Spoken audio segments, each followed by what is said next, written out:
Gökçe'ye bir hal mi olmuş Ertuğrul Bey'im? Elin pusatını sımsıkı kavrayana kadar sana durmak yok dedi Artuk.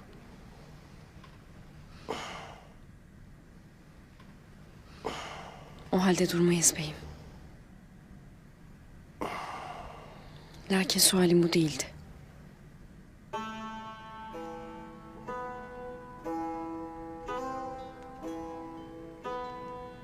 Gökçe'ye bir hal olmamıştır.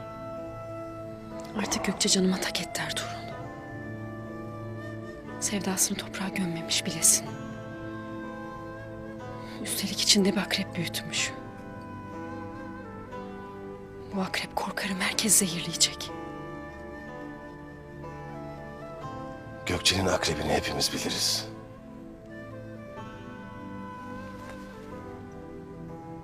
Lakin bana toyda zerk edilen zehirlerin akreplerini bir türlü bilemedim.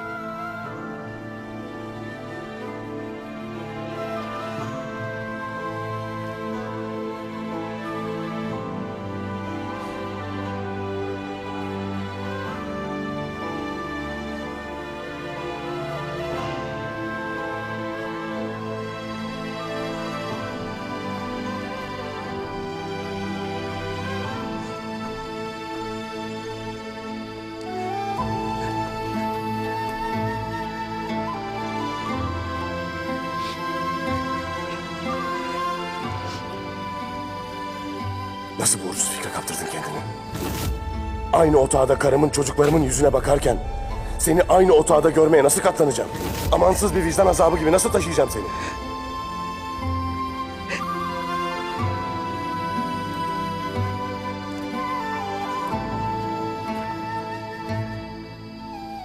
Gökçe, Beyim,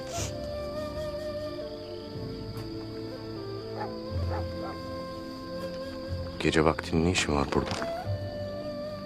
uyku tutmadı beyim. Sen ağlamışsın. Yeter. Gelme üstüme.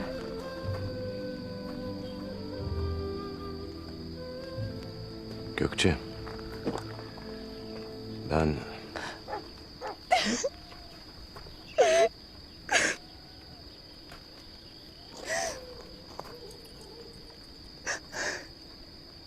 Ne oldu bana bilmiyorum. Bir şeye ihtiyacın olursa söyle. Çekinme. Müsaadenle. Beyim.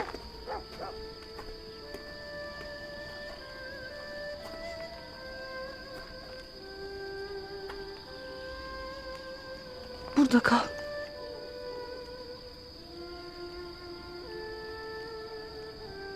Burada benimle kal.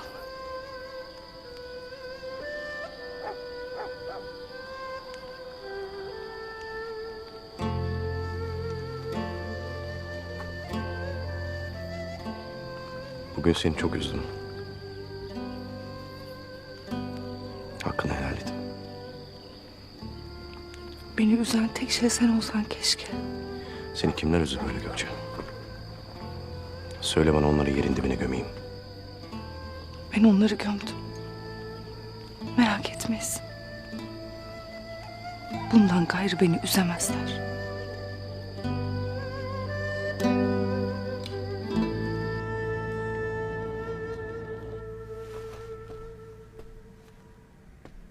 Destur var mıdır? Gel.